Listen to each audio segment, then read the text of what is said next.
As a Sony user, you can't help but get jealous of Fujifilm users because of all of the cool settings that they can change in their camera so they can make recipes to turn out really cool JPEGs straight out of the camera. I want this as a Sony user, and I love the Sony A7 III. I think it's one of the coolest cameras ever made. I wanted to find a way to turn out cool JPEGs by adjusting the settings and the color profiles within my camera so that I could do the exact same thing, or at least close to it. So this video is going to be about making recipes for your Sony camera so that you can mimic some different looks and some different styles, so you can get some sweet JPEGs coming straight out of the Sony, so you don't have to switch all your cameras all the way over to Fujifilm. This video is just for fun because I know Fujifilm kind of specializes in this, but it's good to know how you can adjust the colors in your Sony camera so that you can get the looks that you want.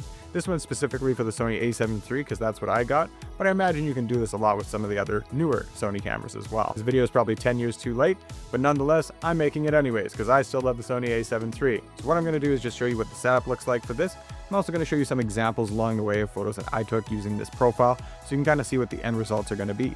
The main point of this video isn't just to copy this setting though, but it's to know how to adjust the color settings in your own camera so you can turn out your own recipes. And then you share them with me. You see how this works? If you're having some fun with this at the end, drop them in the comment section down below because I would love to see other people's profiles and kind of where they got to with their own settings. Let's jump into the camera and talk about some of these things.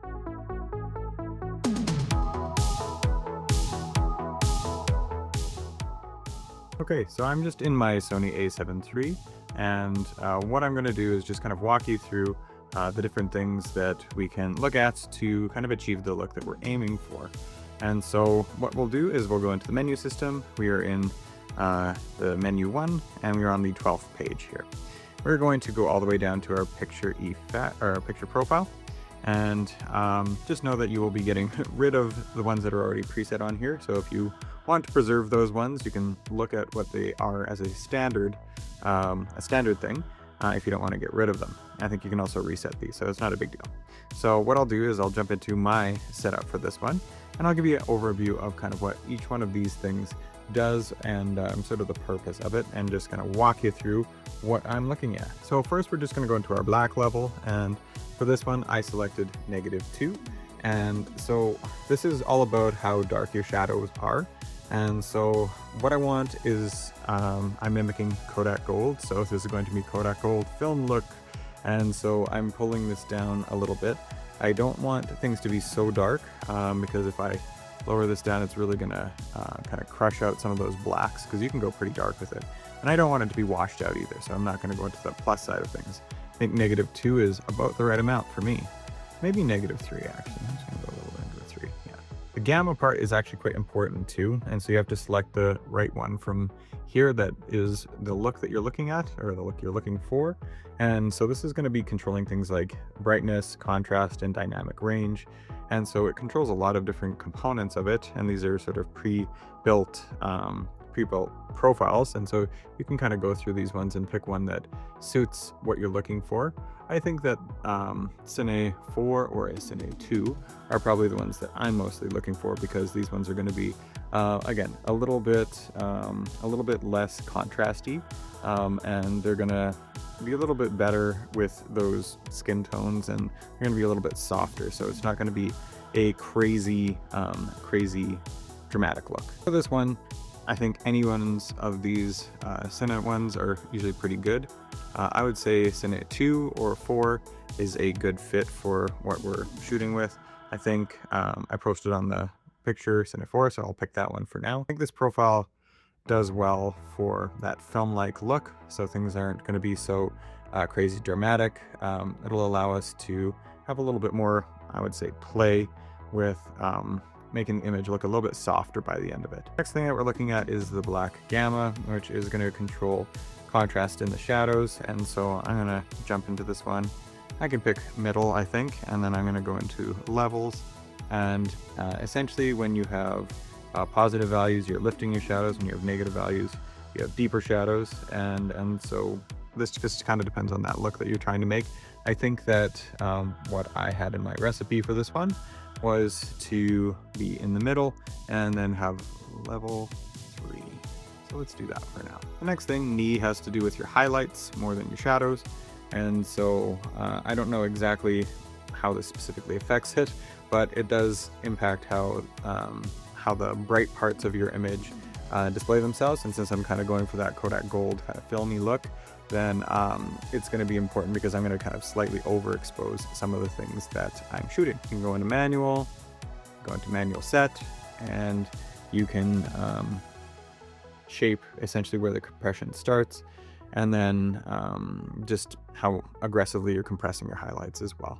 So for the most part, I'm going to be shooting in kind of brighter areas and during the day, and so I'm not going to do too much modification with this. Color mode is going to affect things like saturation of our image and just kind of the overall color feel of everything and the color balance.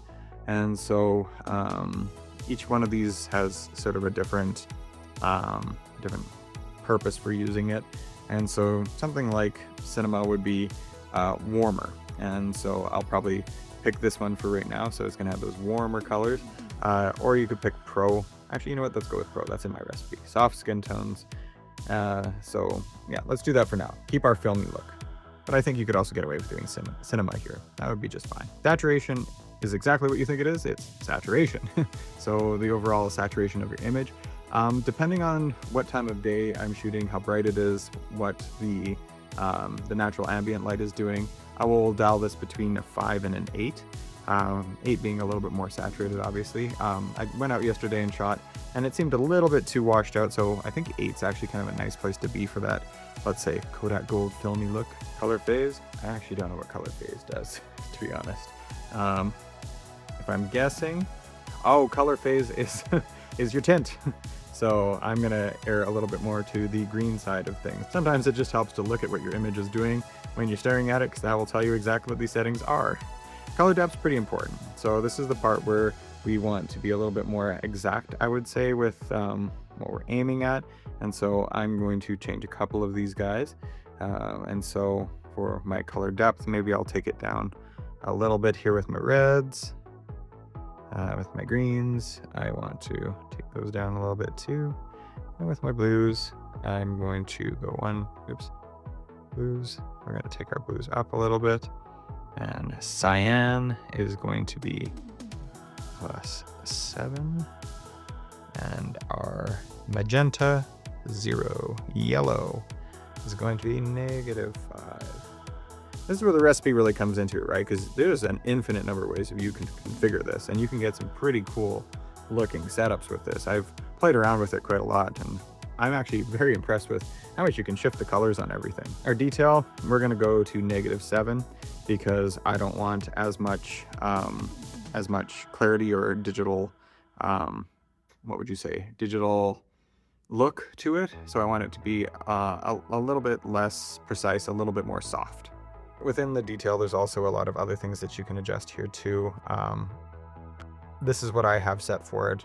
To explain this, I can't explain exactly why I chose to do some of these things, but I picked them because it was just the look that I was going for. So you can copy those if you'd like, but I can't explain them perfectly. I just picked them sort of based off of what I was looking for. Okay, we're essentially done at this point, except for the most important part, which is our white balance. And so I'm going to go to my white balance. So I've got my PP1 set up, picture profile 1 is set up, but yeah, really the most important thing here is your white balance. And for this look, having a white balance with either 6,000 to 8,000 Kelvin was pretty sweet for me. And I'm going to get it to A3 G1. I think that's where I landed as a decent spot because I wanted it to be a little bit more yellow. And then just a little bit green too. I don't want it to be magenta because those reds really aren't what Kodak Gold looks like. I would say Kodak Gold has a little bit more of a green tint to it, especially when I develop it anyways. I don't know if that's right. But yeah, this is where I kind of landed as a good spot for it. I've gone all the way up to 8,000, and I took it down for this video to 7,000 because it was just a little bit too much for the yellows. Now we're kind of close to getting done here, but I think that the next thing that is super important to think about too is how do we configure the rest of it so it kind of has that nice JPEG feel to it, right? Because that's pretty important. So of course we want to switch to JPEG.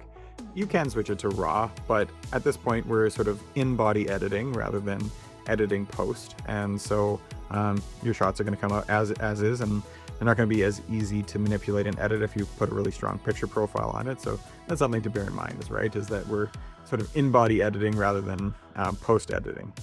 So I would pick that. And then just as a point of interest, I would say if you can get access to just a manual lens or something to shoot in manual with. So I don't know if you have just some of the regular lenses, but this is a manual lens. This is a 7 Artisans f1.4, but it's been really fun to do this kind of combination with, right? So we have this lens where I'm doing everything manually with it. You know, it doesn't have any manual focus. Got that nice click for the aperture and stuff. But this kind of rounds out that sweet experience that you'd get that's film adjacent, not film, but film adjacent, let's call it.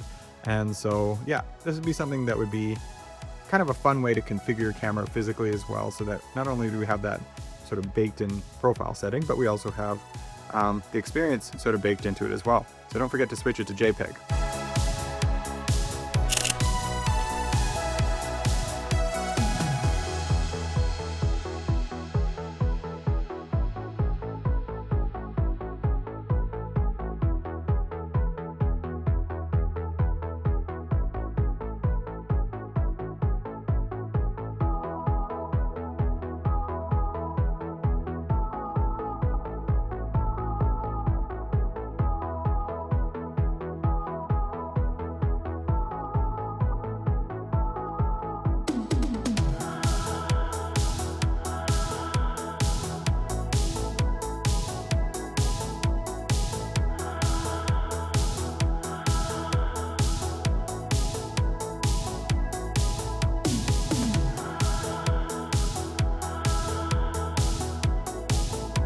So I hope that was kind of a fun and useful tutorial. Just gives you an overview of how to create little profiles for yourself or Sony recipes, because, you know, jealousy ends today. We can manipulate the settings and turn them into cool little JPEGs. So hope you have some fun with it. I know this video is like 10 years too late, but whatever. Sony A7 III rocks.